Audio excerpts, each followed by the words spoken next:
आप सभी को मेरा नमस्कार। स्वागत है आपका एक बार फिर से मेरे YouTube channel tips for mother teachers में।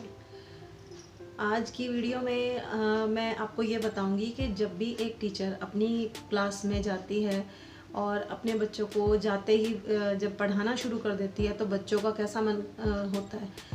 देखिए, जब भी हम क्लास में जाते हैं तो सबसे पहले बच्चे हमसे ये उम्मीद करते हैं कि हम जाकर उनसे कुछ उनका हालचाल पूछेंगे या उनसे कुछ छोटी मोटी बातें पूछेंगे, इधर उधर की बातें करेंगे। सबसे पहले क्या है, बच्चों का हमें मन पढ़ना बहुत ज़रूरी है, क्योंकि किसी भी काम की शुरुआत के लिए सबसे पहले बच्चों को उस काम के लिए प्रिपेयर करना बहुत ज़रूरी है। अगर हम जाते ही क्लास में बुक नोटबुक खुलवा के बच्चों को डायरेक्ट पढ़ाना स्टार्ट कर देंगे तो बच्चे जो है मन लगाकर पढ़ाई नहीं कर पाएंगे, क्योंकि बच्चे का जो मन होता है वो बहुत ही चंचल होता है। और बच्चे क्या है, जैसे स्कूल से जाने के बाद पूरा टाइम अपने घर पे रहते हैं और घर में जाने के बाद बहुत सी बातें होती हैं, इधर उधर खेलना, आस पड़ोस में आना जाना। तो बच्चे क्या है, हर चीज़ को नोटिस करते हैं, हर चीज़ को सोचते हैं, समझते हैं।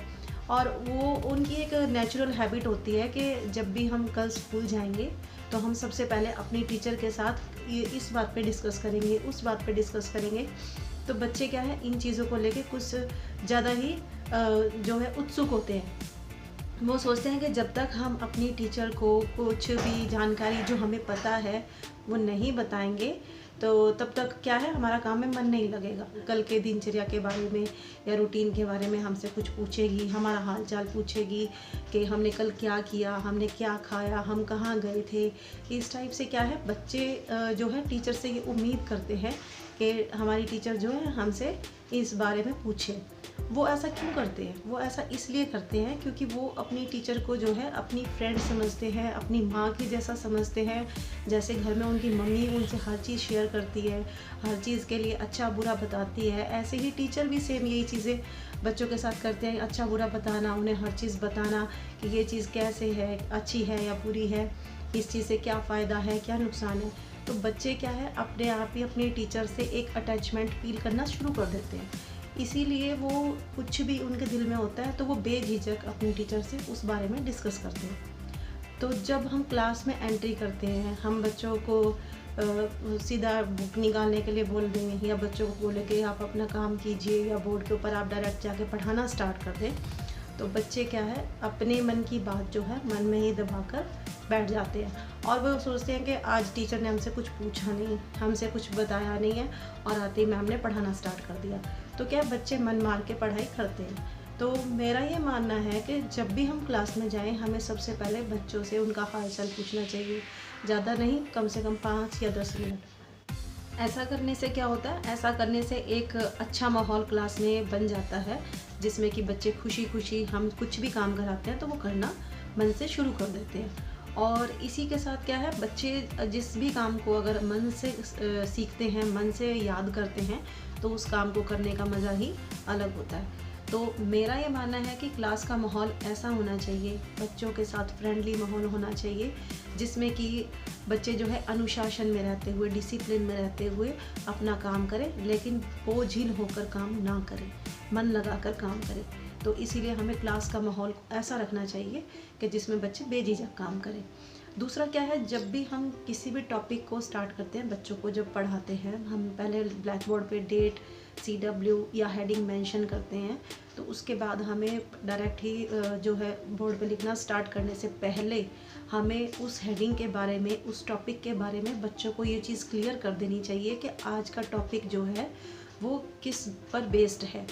मतलब जैसे अगर हम उन्हें फ्रूट्स नेम सिखा रहे हैं तो फ्रूट्स नेम के हिसाब से हम बच्चों को जैसे अलग अलग मॉडल्स बच्चों को दिखा सकते हैं, जैसे एप्पल का मॉडल या ऑरेंज का मॉडल, या फ्रूट में जैसे आप बनाना ले सकते हैं, कोई भी जैसे आप खिलौना या चाट या कुछ भी इस टाइप का कोई भी मॉडल ले सकते हैं, जिसमें कि बच्चों को ये चीज़ क्लियरली जो है उनको ये अच्छे से पता लग जाए कि फ्रूट्स जो है वो क्या है, वो फल है जो हम घर में खाते हैं। बच्चों को अलग अलग एग्जाम्पल दे के उनसे इस बारे में क्वेश्चन पुट करके कि आपको कौन सा फ्रूट अच्छा लगता है, किस फ्रूट का क्या कलर होता है और किस फ्रूट का कैसा टेस्ट होता है। इससे क्या है, बच्चे काफ़ी सारी चीज़ें सीख जाते हैं। एक तो कलर्स भी सीख जाते हैं कि किस फ्रूट में कैसा कलर होता है, उसका साइज़ क्या होता है, छोटा है या बड़ा है, उसका टेस्ट कैसा होता है, ठीक है। तो इसमें क्या है, सबसे पहले हमें बच्चों को ये चीज़ें एक्सप्लेन करनी ज़रूरी है कि हम जो टॉपिक पढ़ा रहे हैं उसके बारे में बच्चों को पहले पता होना चाहिए। उसको लिखना, पढ़ना, याद करना तो बात की बात है, लेकिन कम से कम हमें बच्चों को ये सबसे पहले बताना पड़ेगा कि हम जो चीज़ आपको बता रहे हैं, जो टॉपिक आपको समझा रहे हैं, वो आपको पता भी है या नहीं, या आप अपनी रूटीन लाइफ में उसका यूज़ कर रहे हो या नहीं कर रहे हो। क्योंकि देखिए, कोई भी चीज़ जब तक बच्चों को मन में अच्छे से बैठेगी नहीं, जब तक उन्हें वो समझ में नहीं आएगी, तब तक ना तो वो उसे लिखेंगे और ना वो उसे याद करेंगे। इस तरह अच्छे माहौल के साथ बच्चों को चीज़ें एक्सप्लेन करके, कोई भी टॉपिक जो हम करा रहे हैं बच्चों को अच्छे से उसको एक्सप्लेन करके, हम बच्चों को कोई भी चीज़ लर्न करने में, बच्चों को सीखने में हम बहुत मदद कर सकते हैं। देखिए, कोई भी काम जब बच्चे स्टार्ट करते हैं या लिखना पढ़ना शुरू करते हैं किसी भी टॉपिक को, तो जब तक वो बच्चों के मन में अच्छे से क्लियर नहीं होगा कि हम क्या लिख रहे हैं, हम क्या पढ़ रहे हैं और हमें क्या याद करना है, तो वो तब तक ना तो उसे अच्छे से याद कर पाएंगे ना लिख पाएंगे। इसलिए सबसे पहले क्या है, बच्चों के मन में उस टॉपिक के लिए जो भी हम करवा रहे हैं उसके लिए सबसे पहले इंटरेस्ट क्रिएट करना बहुत ज़रूरी है। और इंटरेस्ट तभी क्रिएट होगा जब क्लास का माहौल फ्रेंडली होगा, क्लास का माहौल अच्छा होगा। देखिए, कोई भी चीज़ बच्चों को हम प्रेशराइज़ करके नहीं करवा सकते। जब तक बच्चे का मन नहीं करेगा तब तक वो कोई भी काम अपनी मर्ज़ी से करना शुरू नहीं करता है। इसलिए मैं समझती हूँ कि बच्चों को कोई भी काम करवाने के लिए सबसे पहले उसके लिए उन्हें तैयार करना बहुत ज़रूरी है। मेरा आज का वीडियो आपको कैसा लगा, प्लीज़ मुझे कमेंट करके बताएं। और मैं बहुत ही मेहनत से टाइम निकाल के और आपके लिए अच्छे अच्छे वीडियोस बना रही हूँ। मेरी कोशिश यही रहती है कि मैं आपके लिए अच्छी से अच्छी जानकारी लेके आऊँ। सिंपल सी चीज़ें हैं, बस थोड़ा सा उनको क्रिएटिव करना बहुत ज़रूरी है। एक अच्छा टीचर जो है इन छोटी छोटी चीज़ों की अहमियत को समझता है। और मेरी आपसे फिर से एक बार रिक्वेस्ट है कि आप प्लीज़ मेरे वीडियो को लाइक कीजिए, शेयर कीजिए, और अगर अभी तक आपने मेरे चैनल को सब्सक्राइब नहीं किया है तो प्लीज़ मेरे चैनल को सब्सक्राइब कीजिए। मैं आगे भी आपके लिए इसी टाइप से अच्छी अच्छी वीडियोस लेकर आती रहूँगी। और इसी के साथ मैं आज का वीडियो यहीं समाप्त करती हूँ। धन्यवाद।